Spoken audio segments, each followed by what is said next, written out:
أعوذ بالله من الشيطان الرجيم. بسم الله الرحمن الرحيم. ومن الأنعام حمولة وفرشا كلوا مما رزقكم الله ولا تتبعوا خطوات الشيطان إنه لكم عدو مبين.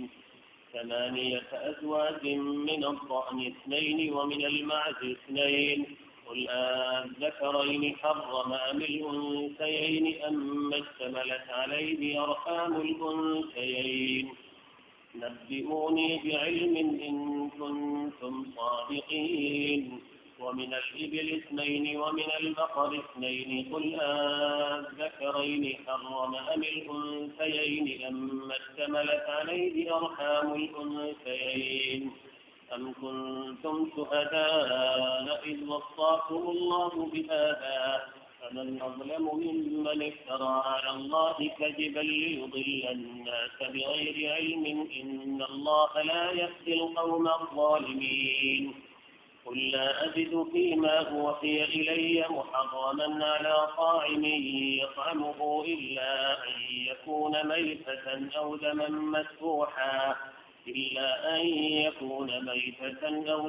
مسفوحا أو لحم خنزير فإنه رجس أو فسقا أهل لغير الله به فمن اضطر غير باغ ولا عاد فإن ربك غفور رحيم.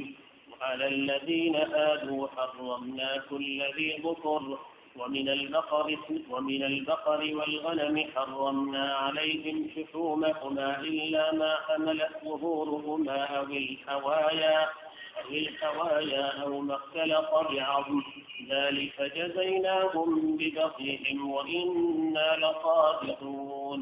فإن كذبوك فقل ربكم ذو رحمة واسعة ولا يرد بأسه عن القوم المجرمين. سيقول الذين أشركوا لو شاء الله ما أشركنا ولا آباؤنا ولا حرمنا من شيء كذلك كذب الذين من قبلهم حتى ذاقوا بأسنا. قل هل عندكم من علم فتخرجوه لنا إن تتبعون إلا الظن وإن أنتم إلا تخرصون. قل فلله الحجة البالغة فلو شاء لهداكم أجمعين. قل هلم شهداءكم الذين يشهدون أن الله حرم هذا فإن شهدوا فلا تشهد معهم ولا تتبع أهواء الذين كذبوا بآياتنا والذين لا يؤمنون بالآخرة وهم بربهم يعدلون.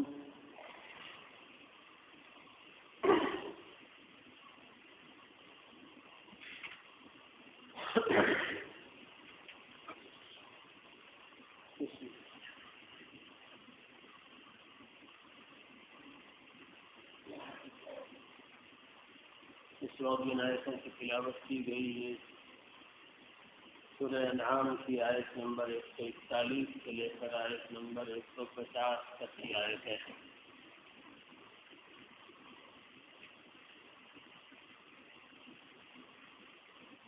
غالباً آپ حضرات کے ذہن میں ہوگا کہ اس سے پچھلی جن آیتوں کی تشریح کا سلسلہ چلا آ رہا تھا اس میں ایک موضوع اور ایک مسئلہ بڑی شدت کے ساتھ یہ اٹھایا گیا تھا کہ عرب کے لوگوں نے اپنے لیے حرام و حلال کی جو ایک فہرست بنا لی تھی اور بہت سی ایسی چیزوں کو اپنے اوپر حرام قرار دے لیا تھا جو حضرت ابراہیم حضرت اسماعیل علیہ السلام کی شریعت میں حرام نہیں تھی. اور ایسا انہوں نے بس اپنے رسم و رواج اور اپنے آباء و اجداد کے طریقوں کی پابندی کے طور پر کیا تھا. قرآن نے اس مسئلے کو بڑی شدت کے ساتھ اٹھایا اور اس پر بڑی اصولی گفتگو کی کہ حرام اور حلال قرار دینا یہ اللہ تعالیٰ کا حق ہے۔ انسان اللہ کی مخلوق ہے اور اس زمین میں پیدا کی ہوئی چیزیں بھی اللہ ہی کی مخلوق ہے، اور وہی جانتا ہے کہ اس میں کون سی چیزیں ایسی ہیں جو خبیث اور گندی اور اس لائق ہیں کہ انسان ان کو نہ استعمال کرے، اور کون سی چیزیں طیب اور پاک صاف ہیں اور اس لائق ہے کہ انسان ان کو استعمال کرے۔ اور ایک پہلو اور یہ بھی اس سلسلے میں قرآن نے بیان کیا کہ حرام اور حلال ٹھہرانا دراصل اللہ کی عبادت ہے۔ انسان کا کسی چیز کو حرام سمجھنا، کسی کو حلال سمجھنا، کسی کو صحیح سمجھنا، کسی کو غلط سمجھنا، یہ اللہ کی عبادت ہے۔ اب اگر کوئی شخص اللہ کے علاوہ کسی اور کے طرح سے کسی چیز کو حرام اور حلال سمجھتا ہے، کسی چیز کو حرام اور حلال اور ناپاک اور پاک سمجھتا ہے، تو یہ گویا اللہ تعالیٰ کی عبادت میں کسی دوسرے کو شریک ٹھہرانا ہے۔ اسی سلسلے کی آیتیں آج بھی پڑھی گئیں۔ یاد ہوگا کہ اس سے پچھلی آیتوں میں یہ تذکرہ آیا تھا کہ بہت سے جانوروں کو انہوں نے اپنے اوپر حرام قرار دے لیا تھا جبکہ وہ حلال تھے، اور ایک عجیب و غریب ناسمجھی کا رویہ یہ اختیار کیا تھا کہ ایک ہی جانور کی نسل میں بعض باتیں ایسی کہہ دی جاتی تھی کہ فلاں قسم کا جانور حرام ہوگا۔ مثلا اگر اونٹنی نے اتنے بچے لگاتار نر جنے، اس کے بعد ایک مادہ جنی، تو جو مادہ جنی جائے گی 7ویں نمبر کی یا 8ویں نمبر کی، تو وہ ہمارے مردوں پر حلال ہوگی، عورتوں پر حرام ہوگی۔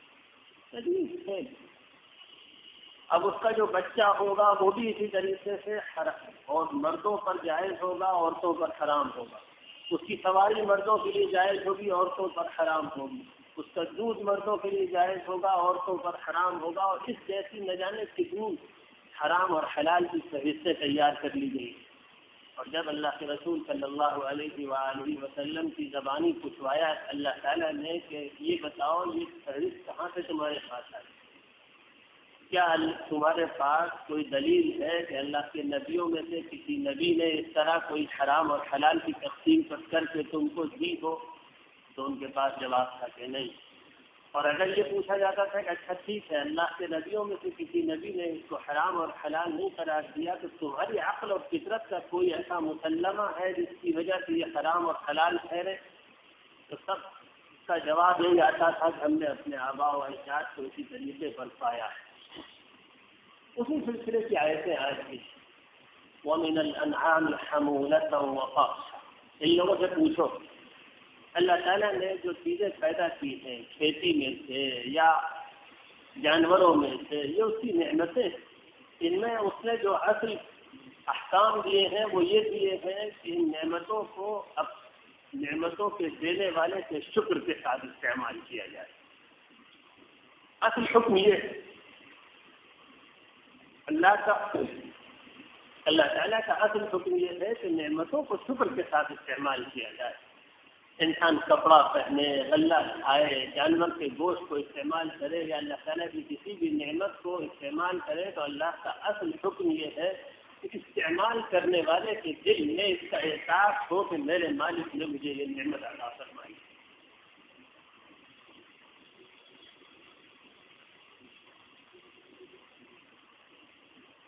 ذرا غور کرو، اللہ تعالیٰ نے چوپائے اور ڈھور جنہیں کہتے ہیں،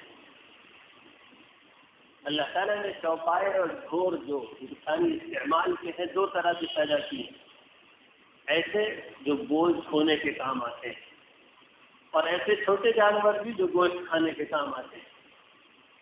وَمِنَ الْأَنْعَامِ حَمُولَةً وَفَرْشًا كُلُوا مِمَّا رَزَقَكُمُ اللَّهُ، اور حکم تم کو وہی دیا گیا ہے جو اوپر جس کا تذکرہ آ چکا، كُلُوا مِمَّا رَزَقَكُمُ اللَّهُ، اللہ نے جو رزق عطا فرمایا اس کی شکر گزاری کے ساتھ اس کو کھاؤ، اور اوپر کہا گیا تھا وَلَا تُسْرِفُوا، اور نعمتوں کے استعمال میں حد سے مت بڑھو۔ ضائع نہ ہو، غلط جگہوں پر استعمال نہ ہو، ایسی جگہوں پر یہ نعمتیں استعمال نہ ہو جن کے ذریعے تم اپنی شہرت اور ناموری کا اظہار کرنا چاہتے ہو، ایسا استعمال نہ ہو۔ وَلَا تُسْرِفُوا إِنَّهُ لَا يُحِبُّ الْمُسْرِفِينَ اوپر کہا گیا۔ كُلُوا مِمَّا رَزَقَكُمُ اللَّهُ وَلَا تَتَّبِعُوا خُطُوَاتِ الشَّيْطَانِ، اور نعمتوں کو استعمال کرنے میں شیطان کی اتباع نہ کرنا۔ شیطان حکم دیتا ہے کبر کا، اسراف کا، فضول خرچی کا، ایک دوسرے پر زیادتی کرنے کا، اور اللہ کی حلال قرار دی ہوئی چیزوں کو حرام قرار دینے کا۔ یہ غلطی مت کرو، انہ لکم عدو مبین، یہ شیطان تمہارا کھلا دشمن ہے۔ ثمانیۃ ازواج، یہ جانور اللہ نے پیدا کیے، خاص طور پر ان میں کی 4 قسمیں، بھیڑ، بکری، گوشت کھانے اور دودھ استعمال کرنے کے لیے، اور اونٹ اور گائے، یہ بڑے جانور ہیں۔ یہ 4 اصلاً انسان کے پالتو جانور تھے عربوں میں، جن سے انسان اپنی معیشت کا اور غذا کا کام لیا کرتا تھا۔ یہ 4 قسمیں ہم نے پیدا کی، اور ان میں سے ہر ایک کی 2 قسمیں، نر اور مادہ۔ یہ بتاؤ ان میں سے ہر قسم کے نر کو اللہ نے حرام قرار دیا ہے یا مادہ کو حرام قرار دیا ہے؟ تم خود جانتے ہو کہ کسی کو اللہ نے حرام قرار نہیں دیا۔ نبئونی بعلم ان کنتم صادقین، نہ ان کے پیٹ میں جو بچہ ہوتا ہے اس کو اللہ نے حرام قرار دیا۔ تم نے عجیب عجیب تقسیمیں کر لی کہ فلاں قسم کا اتنے نمبر پر پیدا ہونے والا نر حرام، اور اتنے نمبر پر پیدا ہونے والی مادہ حرام، اور اس کے پیٹ کا بچہ عورتوں کے لیے حرام اور مردوں کے لیے جائز۔ عجیب عجیب چیزیں۔ نبئونی بعلم، ذرا کوئی علم کی بات لا کر کہو۔ اگر تمہارے پاس پچھلی کتابوں کا کوئی علم ہو تو اس میں سے کوئی دلیل لاؤ، اگر تم سچے ہو۔ ام کنتم شہداء اذ وصاکم اللہ بہذا، یا اللہ تعالیٰ نے تم کو اس کا کبھی حکم دیا ہو، تم موجود ہو کہ فلاں وقت اللہ تعالیٰ کی یہ کتاب اتری تھی اور اس کتاب میں یہ حکم تھا، تو بتاؤ۔ کچھ نہیں۔ اب آگے کہا جا رہا فمن اظلم ممن افترى علی اللہ کذبا لیضل الناس بغیر علم، اگر ایسی بات نہیں تو اس سے بڑا ظالم اور اس سے بڑا حد سے گزر جانے والا کون ہوگا جو اتنا جری ہو گیا، اتنا نڈر اور بے باک ہو گیا کہ حرام اور حلال اپنی طرف سے قرار دینے لگا اور اللہ کی طرف جھوٹ باتوں کی نسبت کرنے لگا۔ اس سے بڑا ظالم، اس سے بڑا جری، اس سے بڑا بے باک، اس سے بڑا اللہ تعالیٰ کی حق تلفی کرنے والا اور کون ہوگا؟ لیضل الناس بغیر علم، اور یہ کردار ہے وہ مشرکوں، تمہارے پروہتوں اور پجاریوں کا، اور یہ سب کچھ گورکھ دھندا انہوں نے اس لیے کر رکھا ہے تاکہ ان عوام کو بغیر علم کے ان کی جہالت کا فائدہ اٹھاتے ہوئے گمراہ کریں۔ ان اللہ لا یہدی القوم الظالمین، اللہ ایسے نڈر اور حد سے گزر جانے والوں کو ہدایت نہیں دیا کرتا۔ یہاں پر ایک بات بہت غور طلب ہے۔ قرآن مجید نے مختلف موقعوں پر یہ بات کہی ہے کہ ان اللہ لا یہدی القوم الظالمین، اللہ تعالیٰ ظلم کرنے والوں کو ہدایت نہیں دیا۔ ایسا ظالم شخص جو ناحق کو ناحق جاننے کے باوجود اڑیل رویہ اختیار کرے، بے باک بنے، خدا سے بے خوف ہو، اپنی غلط کو بھی اپنی انا کی خاطر صحیح قرار دیتا ہو، یہ چیز اتنا بڑا گناہ ہے کہ ہدایت سے محرومی اس کے حق میں لکھ دی جاتی ہے۔ یہ رویہ کبھی کبھی انسان اپنی بدعات اور اپنی گمراہیوں کو صحیح قرار دینے کے لیے اختیار کرتا ہے، اور کبھی کبھی یہ رویہ انسان اپنے مفادات کے حصول کے لیے اختیار کرتا ہے۔ کسی پر زیادتی کرتا ہے، کسی کا حق نہیں دیتا، اور اڑیل پنے کے ساتھ، جھوٹ اور مکاری کے ساتھ اپنی غلط بات کو ہی صحیح کہے چلا جاتا ہے۔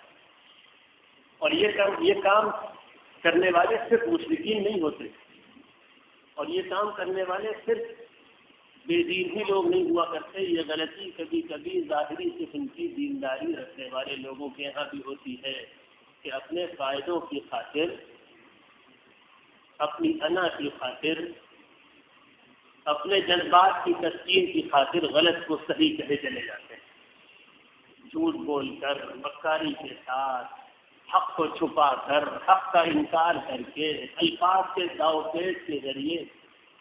ان اللہ لا یہدی القوم الظالمین.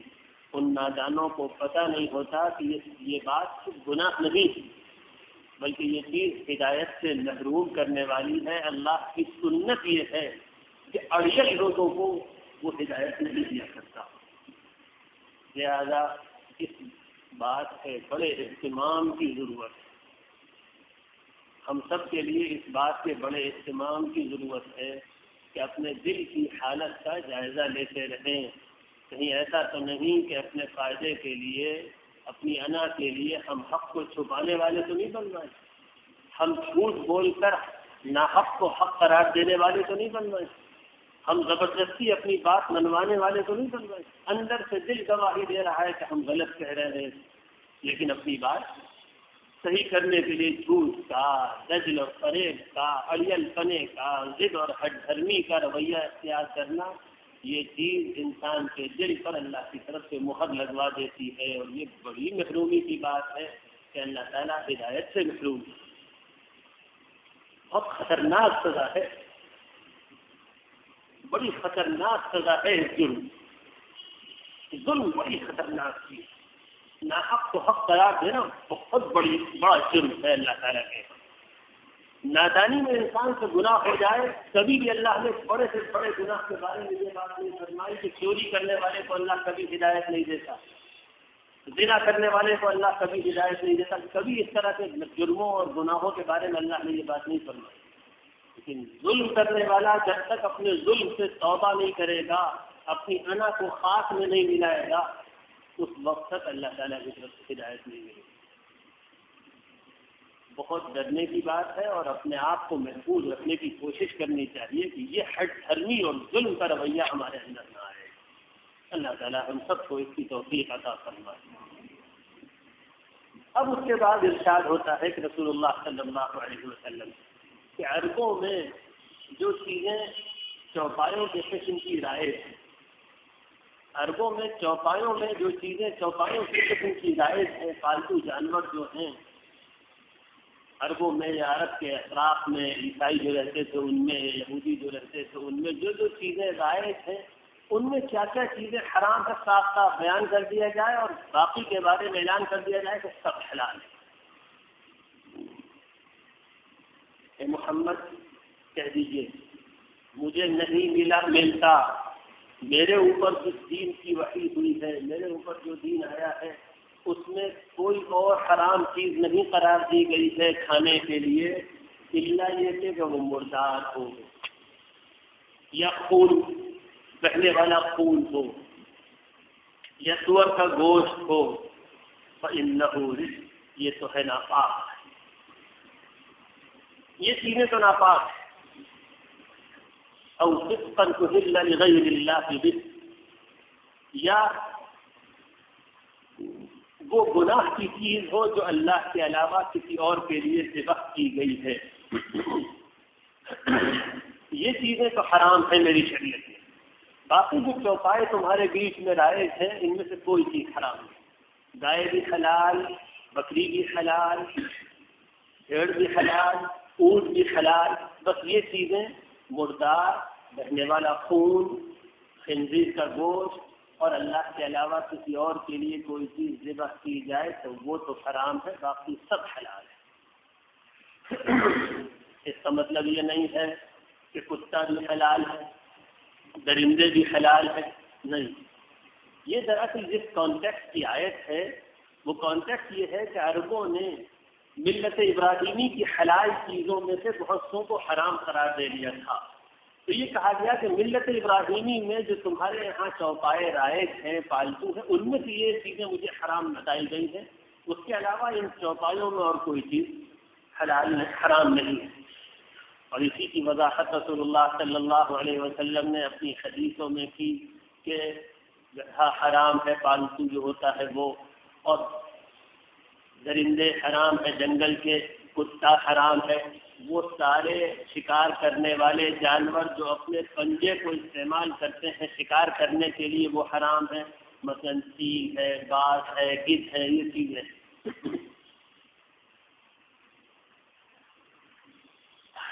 فمن اضطر غیر باغ ولا عاد فإن ربك غفور رحیم۔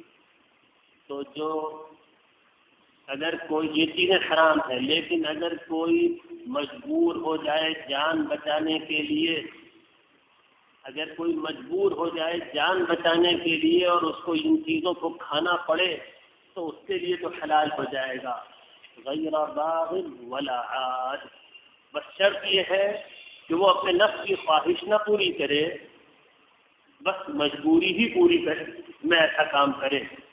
اور دوسری شرط یہ ہے کہ جتنی کی ضرورت ہو جان بچانے کے لیے بس اتنا کھائے، یعنی کہ پیٹ بھر لے۔ اگر ایسی کوئی مجبوری ہو جائے تب تو یہ چیزیں حلال ہو جائیں گی، ورنہ کوئی ان میں سے کوئی چیز حلال نہیں ہے۔ یہاں ایک نقطہ خاص طور پر سمجھنے کے لائق ہے، قرآن مجید نے اس جانور کو جو حلال ہے، بکری ہے، بکرا ہے اور دیگر حلال جانور ہیں، ان کو اگر اللہ کے علاوہ کسی اور کے نام پر ذبح کیا جائے تو حرام قرار دیا ہے۔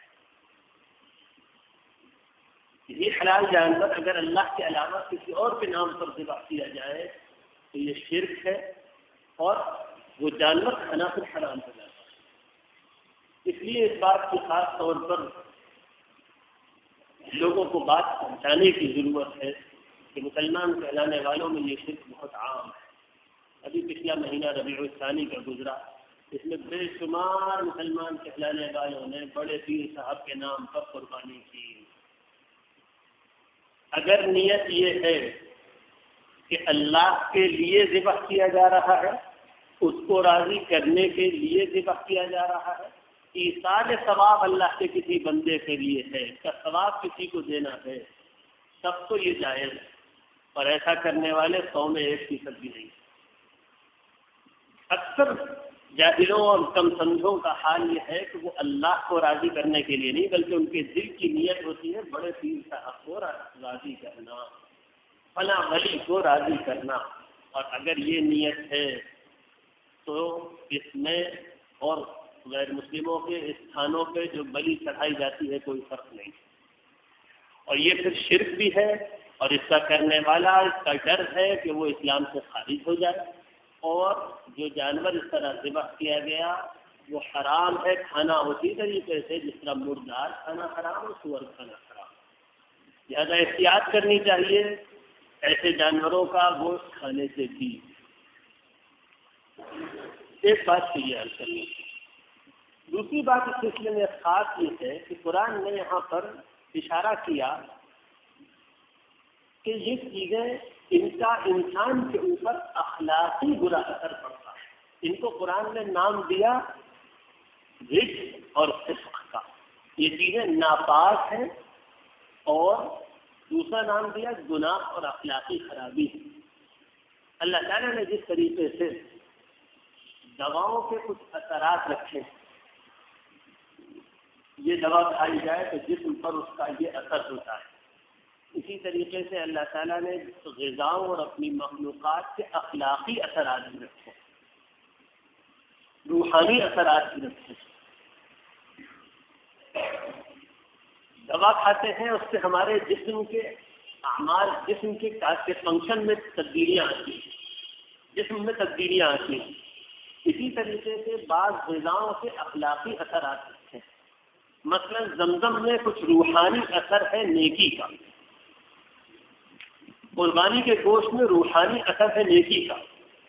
اسی طریقے سے ان حرام قرار دی ہوئی چیزوں کے اندر قرآن نے صراحت کی ہے کہ ان کے حرام قرار دینے کی وجہ یہ ہے کہ ان کے اندر روحانی ناپاکی ہے، اور ان کے اندر انسان کے اخلاق اور دل کو اور ایمان کو اور اس کی روح کو گندا کرنے کی خاص صلاحیت ہے۔ اللہ تعالیٰ نے اس وجہ سے ان چیزوں کو حرام قرار دیا ہے۔ اب یہ جو غلط فہمی بعض لوگوں میں پیدا ہو گئی ہے کہ وہ یہ سمجھتے ہیں کہ اللہ تعالیٰ نے طبی وجوہات سے صرف چیزوں کو حرام قرار دیا ہے، اس طریقے سے ذبح کرتے ہیں تو خون نکل جاتا ہے اس لیے جائز ہے، اور بغیر ذبح کیا ہوا جائز نہیں ہے۔ یہ غلط فہمی ہے۔ یقیناً طبی طور پر انسان کو نقصان پہنچانے والی چیزوں سے بھی اللہ تعالیٰ نے منع کیا ہے، ان سے بچنا چاہیے، لیکن حرام اور حلال کی وجہ طبی باتیں نہیں ہیں، ورنہ وہ جانور جو اللہ کے علاوہ کسی دوسرے کے لیے ذبح کیا گیا ہے، باقی ذبح کرنے کا طریقہ 100% شرعی ہے، کبھی حرام نہ ہوتا، بالکل اسی طرح ذبح کیا جا رہا ہے، پورا خون نکل رہا ہے، سب کچھ وہی ہے، صرف نام دل ذبح کرنے والے کی دل کی نیت کا فرق ہے۔ اللہ نے حرام قرار دیا، شدید حرام۔ اور اگر آپ کے گھر میں دال سڑ جائے اور اس میں بیکٹیریاز پیدا ہو جائیں تو یقیناً وہ نقصان دینے والی چیز ہے، مگر مردار کی طریقے سے حرام نہیں ہو جائے گی۔ ہاں، نقصان دینے والی چیز نہیں کھانی چاہیے، انسان کو اپنے جسم کی حفاظت کرنی چاہیے، اس وجہ سے کہا جائے گا کہ شریعت اس کے کھانے سے منع کرتی ہے، مگر اس کے اندر وہ ناپاکی اور حرمت نہیں آئے گی جو اللہ کے علاوہ دوسرے کے لیے شرعی طور پر ذبح کیے ہوئے جانور کے اندر آ جائے گی۔ لہٰذا یہ غلط فہمی جو ہم لوگوں کے اندر آج کل کا خاص ذوق ہے سائنس پرستی کا، بڑا ذوق ہے سائنس کا فیشن، ہر آدمی ہر لال مجبر کو سائنٹسٹ بننے کا شوق، پینٹ پہننے کا طریقہ نہیں، سائنٹسٹ بننے کا شوق ہے، سائنس کا گفتگو چائے کے ہوٹل پہ بیٹھ کے بڑی شاندار فرماتے ہیں۔ تو یہ سائنس پرستی اس وقت کا مزاج ہے، آپ ہر چیز کو شریعت کے ہر حکم کو سائنس کی روشنی میں دیکھیں گے۔ ارے بھائی، اللہ تعالیٰ نے شریعت اتاری، اس کا قانون ہے، اس کے احکام ہیں، ہم سائنٹسٹوں کو جا کے شریعت سمجھیں گے؟ جو اللہ نے حرام قرار دیا وہ حرام ہے، اللہ اس کا علم بہتر رکھتا ہے۔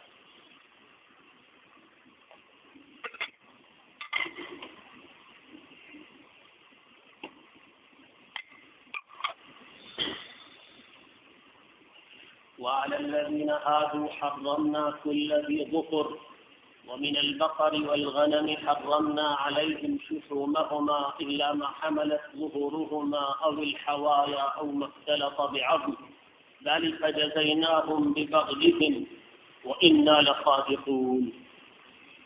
ہاں، حرام اور حلال کی مسئلے پر گفتگو کرتے ہوئے ایک بات اور تم کو بتا دیں، یہ یہودی جو تھے انہوں نے جب بے راہ روی اختیار کی تو ہم نے بہت سی حلال چیزوں کو سزا کے طور پر ان پر حرام قرار دے دیا، سزا کے طور پر۔ اور ان میں سے بعض چیزوں کا تذکرہ کریں۔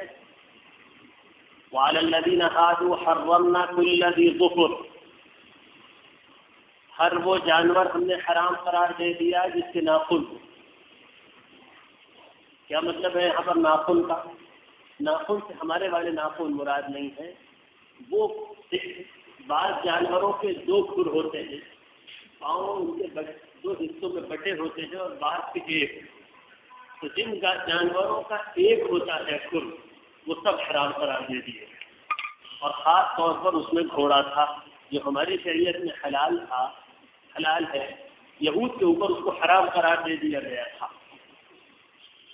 اسی طریقے سے وَمِنَ الْبَقَرِ وَالْغَنَمِ حَرَّمْنَا عَلَيْهِمْ شُحُومَهُمَا، اور ایک بڑی سخت پابندی ان کے اوپر یہ لگائی گئی تھی کہ گائے اور بکری کی چربیاں ان پر حرام قرار دے دی۔ چربی، جانوروں کی چربی انسان کی بڑی نیوٹریشس غذا رہی ہے۔ اس زمانے کا عذاب تو ہم لوگوں کے اوپر غذا کی کثرت ہے، لہٰذا ہم لوگ چربی اوائڈ کرتے ہیں، اس لیے ہم لوگ اتنا کھاتے ہیں کہ زیادہ کھانے سے بیمار ہیں، تو اس وجہ سے ہم لوگ چربی سے بچنا چاہتے ہیں، ورنہ اس وقت تک انسان معتدل غذا کھایا کرتا تھا، یہ اوبیسٹی وغیرہ کی بیماریاں نہیں شروع ہوئی تھی، اس وقت تک چربی بڑی قیمتی اور بڑی انسان کے لیے مفید غذا تھی۔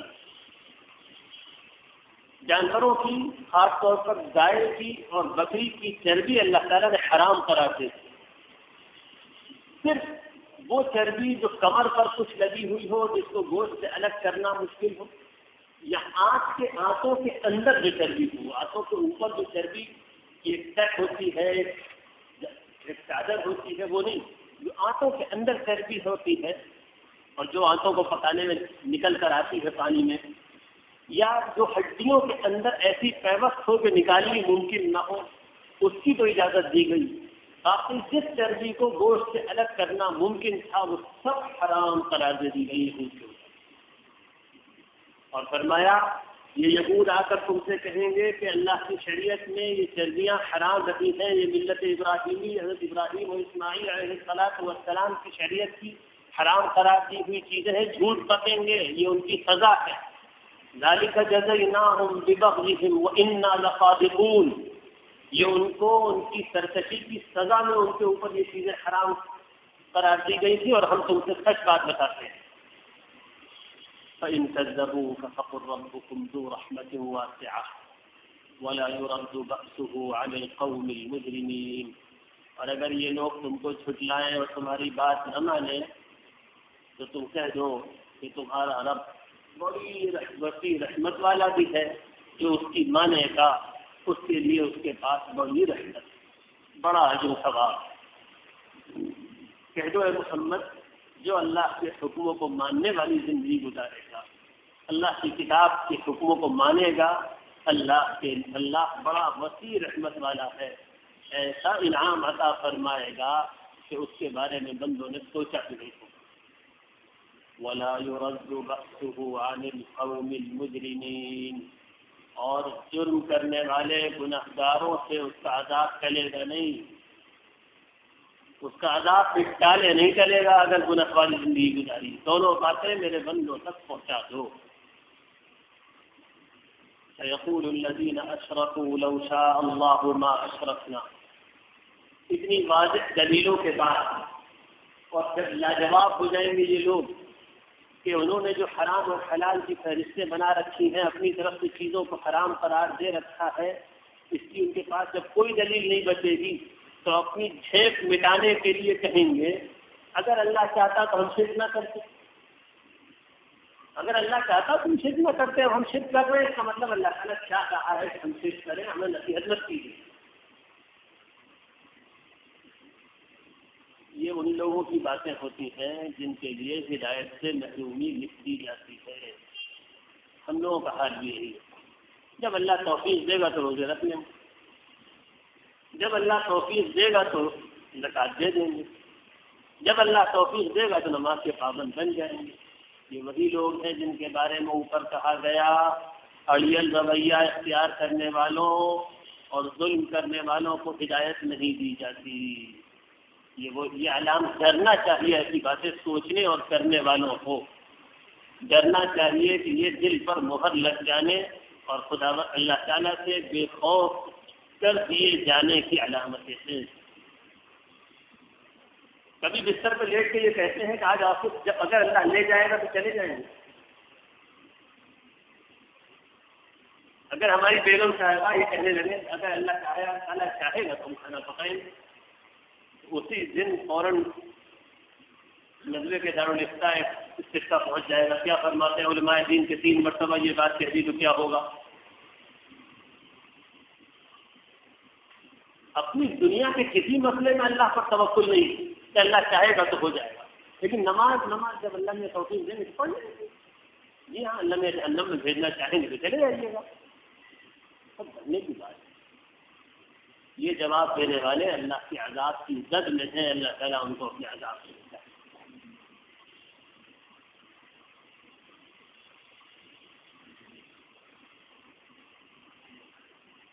یہ شرک کرنے والے کہیں گے اگر اللہ چاہتا تو ہم شرک نہ کرتے، نہ ہمارے آباء و اجداد شرک کرتے اور نہ ہم ان چیزوں کو حرام قرار دیتے۔ اگر اللہ چاہتا تو ایسا نہ ہوتا، اب ہم نے ایسا کیا ہے جس کا مطلب اللہ تعالیٰ ایسا ہی چاہتا ہے۔ كذلك كذب الذين من قبلهم حتى ذاقوا بأسنا، ان سے پچھلے زمانے میں بھی ایسے ہی ہماری باتوں کو جھٹلانے اور ہمارے حکموں کو توڑنے والے لوگ ہوئے تھے، یہاں تک کہ انہوں نے ہمارے عذاب کا مزہ چکھ لیا۔ قل هل عندكم من علم فتخرجوه لنا، صاف صاف بات کرو، تمہارے پاس کوئی علم ہے، کوئی بات اللہ کی طرف سے آئی ہو تو لا کر دکھاؤ۔ تم تو صرف اپنی عقل کی باتیں اور اپنے گمان کی باتوں کی اتباع کرتے ہو. قل فللہ الحجۃ البالغہ، دلیل اور طاقتور دلیل تو اللہ کی ہے. فلو شاء لہداکم اجمعین، اگر اللہ چاہتا تو سب کو ہدایت دے دیتا. یہاں ایک بات سمجھنے کی، پہلے مشرکین کی اس بات کو قرآن نے بڑا ظلم اور بڑے گناہ کی بات قرار دیا کہ اگر اللہ چاہتا تو ہم شرک نہ کرتے، اور آگے وہی بات اپنی طرف سے کہہ دی کہ اگر اللہ چاہتا تو سب کو ہدایت دے. پھر مطلب کیا ہے؟ بات یہ ہے کہ واقعہ تو یہی ہے کہ اللہ چاہتا ہے تبھی ہدایت ملتی ہے، اور اللہ چاہتا ہے تبھی کوئی گمراہ ہوتا ہے اور گناہ کرتا ہے اور شرک کرتا ہے. لیکن اللہ کس کو گمراہ کرتا ہے، کس کو گناہ کی مہلت دیتا ہے، یہ منحصر ہے اس بات پر کہ بندہ خود کیا کرتا ہے. اگر کوئی ہدایت حاصل کرنے کی فکر کرتا ہے، اگر کوئی حق کی اتباع کی کوشش کرتا ہے تو اللہ تعالیٰ ضرور اس کو ہدایت دیتا ہے، پھر ظلم کر کے اس کو گمراہ نہیں کیا کرتا. لیکن اگر کوئی ہدایت کی اتباع کرنے کی فکر بھی نہیں کرتا، اگر کوئی اللہ کے حکموں پر چلنے کی کوشش بھی نہیں کرتا، تو پھر اللہ تعالیٰ اس کو جہنم کے راستے پر چلاتا ہے. پھر اس کا یہ جہنم کے راستے پر چلنا یہ اللہ کے چلانے سے ہوتا ہے، پھر اس کا شرک کرنا اللہ کے کروانے سے ہوتا ہے. سمجھنا آ رہی بات؟ لہٰذا انسان اللہ کے گمراہ کرنے سے کوئی گمراہ ہوتا ہے تو اس کی اپنی ذمہ داری ختم نہیں ہو جاتی. اس نے ایسا رویہ اختیار کیا ہوتا ہے کہ اللہ تعالیٰ اس کو گمراہ کرتا ہے، اس کے دل کے مہر لگاتا ہے، اس کو گناہوں کا عادی بناتا ہے، اس کو جہنم میں ڈالتا ہے. یہ پہلے انسان ہوتا ہے جو اپنے اختیار سے، اپنی کوشش سے، اپنی پسند سے، اختیار ہونے کے باوجود اللہ سے دور جانے والا رویہ اختیار کرتا ہے.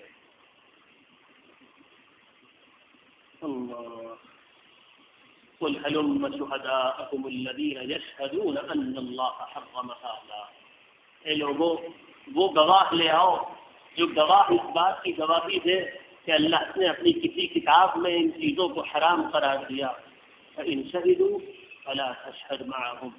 اور اگر یہ لوگ پھر بھی جھوٹ بولتے رہیں تو اے محمد تم ان کے جھوٹ کا ساتھ مت دینا.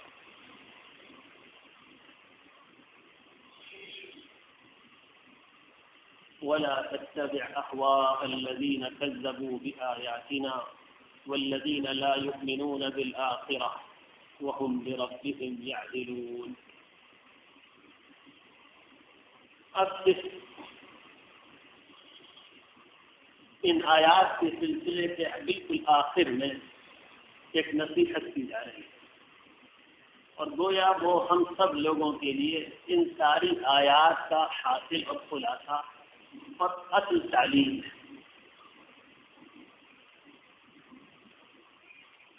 اب جو نصیحت آ رہی ہے وہ گویا ان ساری آیات کا خلاصہ اور اصل تعلیم ہے اور دل میں بٹھا لینے والی بات ہے. اور خاص طور پر اس لیے بھی ان باتوں کی اہمیت بہت بڑھی ہوئی ہے کہ ہمارے اس دور میں ہمیں اس کی بہت زیادہ ضرورت ہے کہ قرآن کی اس تعلیم کو ہر وقت اپنے دلوں میں تازہ رکھیں اور اس کو اپنی زندگی کا مستقل اصول بنائیں. ارشاد ہوا وَلَا تَتَّبِعْ أَهْوَاءَ الَّذِينَ كَذَّبُوا بِآيَاتِنَا. اے محمد تم بھی سن لو، براہ راست رسول اللہ صلی اللہ علیہ وسلم کو حکم دیا جا رہا ہے. اے محمد تم بھی سن لو، اور تمہارے واسطے سے یہ پیغام تم پر ایمان لانے والوں تک بھی پہنچ جائے کہ جو لوگ ہماری کتاب اور ہمارے احکام اور ہمارے دین کے منکر ہیں، اے محمد تم اور تم پر ایمان لانے والے ہرگز ان کے طریقے کو نہ اختیار کریں. یہ دیکھ کر کہ مکے میں عروج کفار کا ہے، یہ دیکھ کر کہ مکے میں اللہ کے باغیوں اور سرکشوں اور نادانوں کا سکہ چلتا ہے، انہی کو غلبہ حاصل ہے، ایسا نہ ہو کہ کمزور ایمان لانے والے ان کے راستے پر چل پڑے، ان کے طریقے کو اختیار کرنے لگے. یہ غلطی نہیں ہونی چاہیے. ہرگز ان لوگوں کے طریقے کو نہ اختیار کرنا جو ہمارے دین کو ان کا انکار کرنے والے اور ہماری کتاب کو جھٹلانے والے ہیں، اور جو لوگ آخرت پر ایمان نہ رکھنے والے ہیں اور جو لوگ شرک کرنے والے ہیں.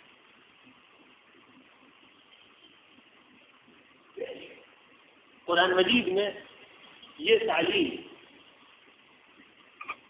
بہت ہی اصرار کے ساتھ، بڑی قوت کے ساتھ بار بار دی گئی ہے کہ یہ غلطی نہ ہو جب اسلام کمزور ہو اور کفر کا بول بالا ہو، اور جس وقت سکہ چل رہا ہو اللہ کے باغیوں کا، اس وقت یہ نصیحت قرآن میں بار بار کی گئی. اور جب بھی مسلمانوں میں کوئی کمزوری دیکھی گئی اور وہ کفر کی دعوت کے سامنے ڈر اور خوف کی نفسیات میں مبتلا ہوئے، تو ضرور اس وقت قرآن مجید نے یہ حکم دیا کہ اگر آخرت عزیز ہے، اگر مرنے کے بعد نجات چاہتے ہو اور اگر جہنم کے عذاب کو بچتے ہو تو مضبوطی کے ساتھ اللہ کے دین اور اس کے حکموں پر چلو. کفار کی نفاذی مت کرنا اور ان کی طرف جھکاؤ تمہارا ہرگز نہ.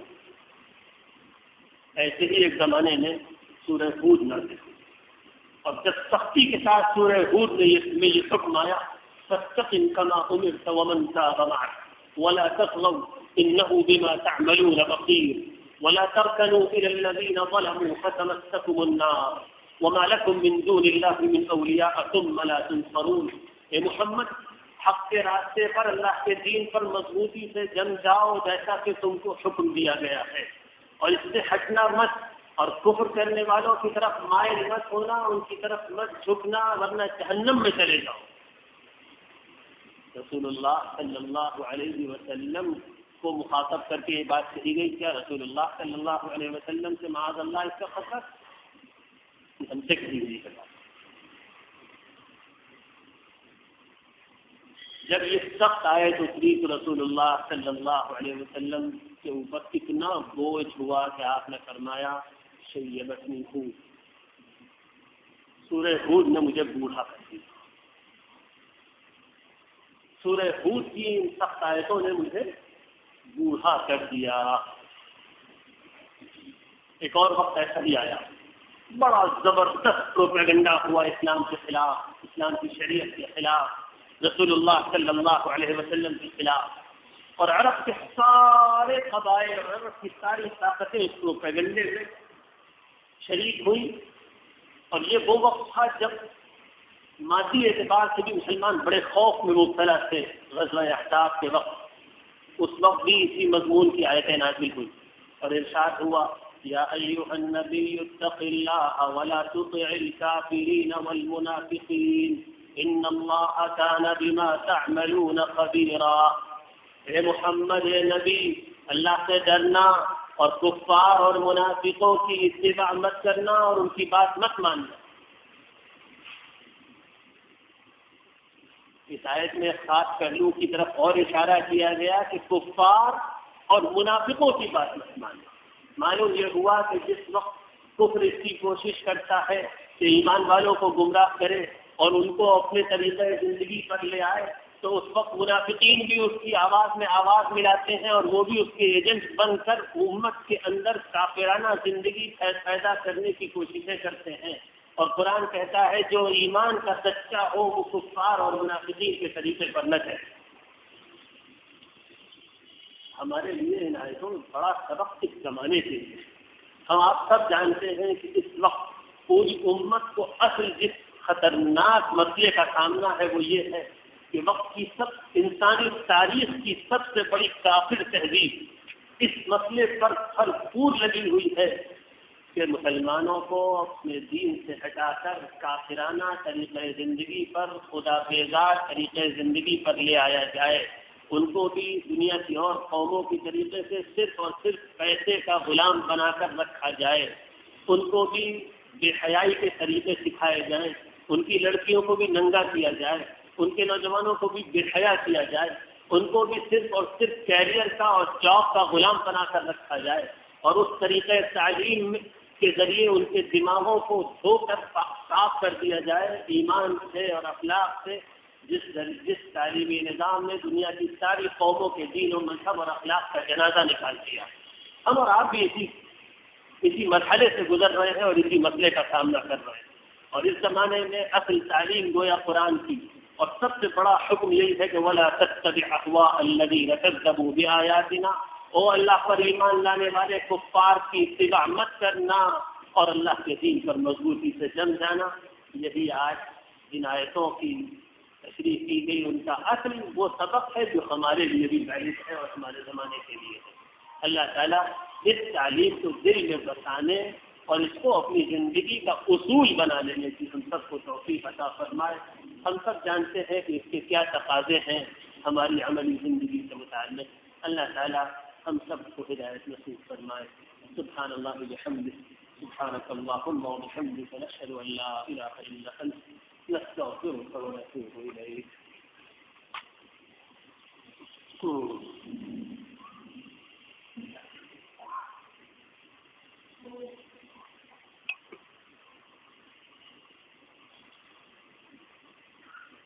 اللهم صل على سيدنا ومولانا محمد وعلى آل سيدنا ومولانا محمد وبارك وسلم۔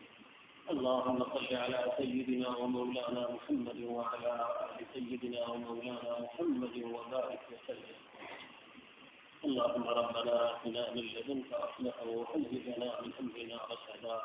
اللهم ربنا ظلمنا أنفسنا وإن لم تغفر لنا وترحمنا لنكونن من الخاسرين۔